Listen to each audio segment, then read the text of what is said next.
عام لوگوں کے اوپر لگی جو دین کا کام نہیں کر رہے تھے, اور ان میں سے کچھ صحیح بھی تھے فتوے, کچھ غلط بھی تھے. ہم اس طرف نہیں جاتے. میری جو یہ ایک ایف آئی آر کا معاملہ ہے, اس طرح کی کوئی ایف آئی آر مجھے ماضی میں بتائیں, یہ پہلا کیس بنا ہے, تو یہ پریسیڈنٹ سیٹ بھی ہوا ہے. سر آسان کہہ دینا, کیا فرق پڑتا ہے کہ کوئی بگ بردر تھا جس نے آپ کی مدد کی؟ نہیں, بگ بردر تو نہیں ہے, لیکن سب سے بگ ہے.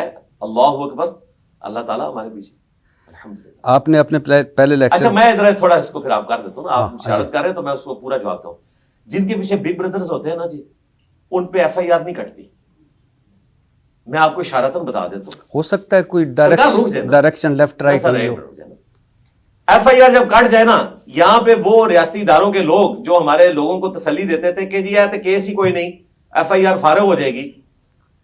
جب کیس ہمارا پہنچا نا کورٹ میں, تو ہمارے ٹیم ممبرز نے جب ان سے رابطہ کیا, انہوں نے کہا جی ہم کورٹس کے اوپر تو نہیں کوئی اپنا روپ چلا سکتے, اب تو کورٹس ہی فیصلہ کریں گی. پہلے وہ تسلیاں دے رہے تھے, ٹھیک ہے, اور ہائی کورٹ میں کس نے جا کے کرنا ہے, چلو نچلی کورٹ پہ چلو کوئی دنگا فساد بھی کر لے, کیونکہ توہین عدالت وہاں نہیں لگتی ہے.